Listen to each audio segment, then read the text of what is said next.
Assalamualaikum warahmatullahi wabarakatuh. Di sini kami akan menjelaskan mengenai salah satu metode pengembangan sistem informasi, yaitu OOT atau Object Oriented Technology. Kelompok satu beranggotakan yang pertama adalah Adista Ramadhani, lalu ada Andika Dava, lalu ada saya sendiri, Muhammad Hafiz Wicayo, lalu ada Sezadi Anggita, lalu yang terakhir adalah Yuni Arifah.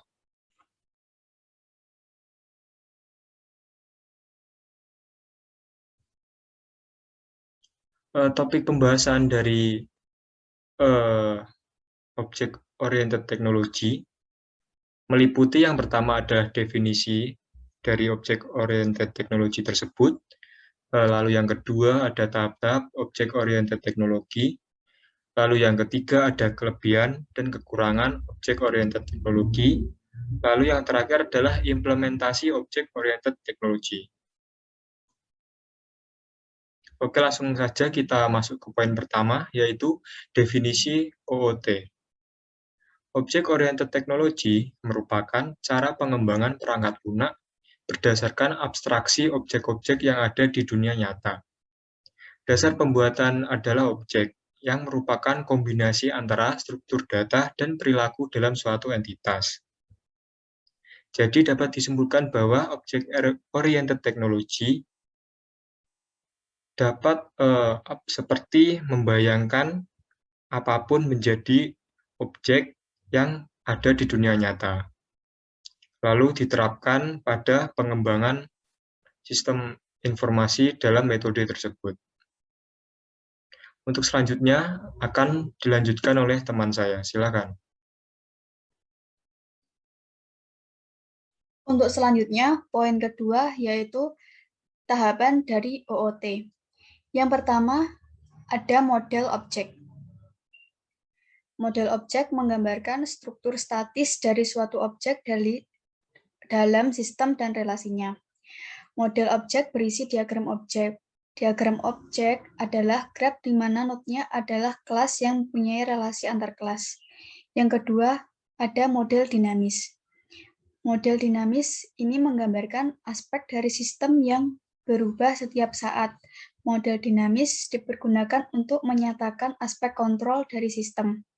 Dan model dinamis berisi state diagram. State diagram adalah graf di mana node-nya adalah state dan ARC adalah transisi antara state yang disebabkan oleh event. Yang ketiga, ada model fungsional. Model fungsional ini menggambarkan transformasi nilai data di dalam sistem. Model fungsional berisi data flow diagram. DFD adalah suatu graf di mana node-nya menyatakan proses dan ARC-nya adalah aliran data. Untuk selanjutnya akan dijelaskan oleh teman saya. Untuk kelebihan OOT sendiri, yang pertama ada uniformity, di mana pengembang cukup menggunakan satu metodologi dari tiap tahap analisis hingga perancangan. Dengan adanya perkembangan ke arah aplikasi GUI atau Graphical User Interface, OMT memungkinkan merancang user interface secara terintegrasi bersama dengan perancangan perangkat lunak sekaligus dengan perancangan basis data. Untuk yang kedua ada understandability, di mana kode-kode yang dihasilkan dapat diorganisasikan ke dalam kelas-kelas yang berhubungan dengan masalah sesungguhnya, sehingga lebih mudah dipahami. Untuk yang ketiga ada stability, di mana kode program yang dihasilkan relatif stabil sebab mendekati permasalahan sesungguhnya di lapangan.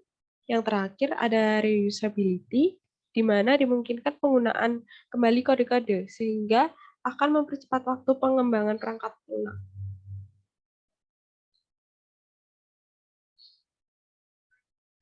Kemudian untuk kekurangan OOT, metode berorientasi project merupakan konsep yang relatif baru, sehingga belum ada standar yang diterima semua pihak dalam menentukan tool apa yang digunakan sebagai dasar analisis serat perancangan perangkat lunak.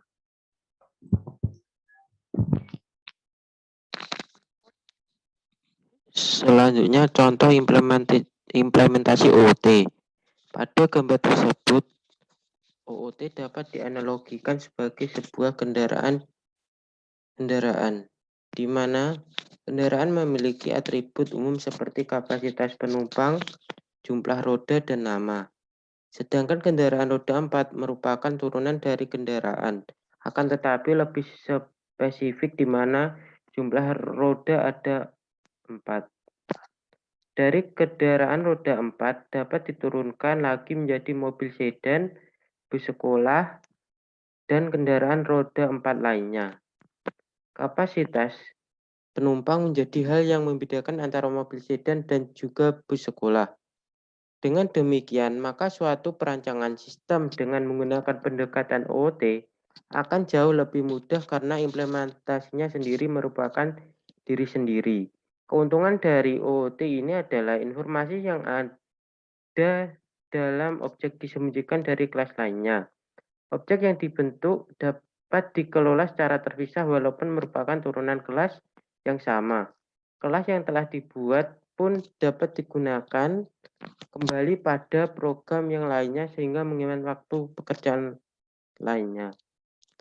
Adapun contoh implementasi OT lainnya yaitu pada pesawat. Pesawat adalah sebuah objek yang terbentuk dari mesin, roda, baling-baling, kursi, dan lain-lain. Pesawat sebagai objek yang terbentuk dari objek-objek yang lebih kecil saling berhubungan, berinteraksi, berkomunikasi, dan saling mengirim pesan kepada objek-objek yang lainnya. Begitu juga dengan program, sebuah objek yang besar dibentuk dari beberapa objek yang lebih kecil. Objek itu saling berkomunikasi dan saling berkirim pesan kepada objek yang lain. Berikutnya, contoh implementasi model. Implementasi model merupakan representasi dari data yang ada di dalam database, di mana di dalam model tersebut tergambarkan file-file yang ada di dalam sebuah tabel database. Di dalam model database akan diimplementasikan mengenai data dan proses dari aplikasi yang dibuat. Implementasi model terdiri dari kelas-kelas pemrograman yang di dalamnya terdapat sebuah bahasa pemrograman. Sekian dari kelompok kami. Mohon maaf bila ada kesalahan. Wassalamualaikum warahmatullahi wabarakatuh.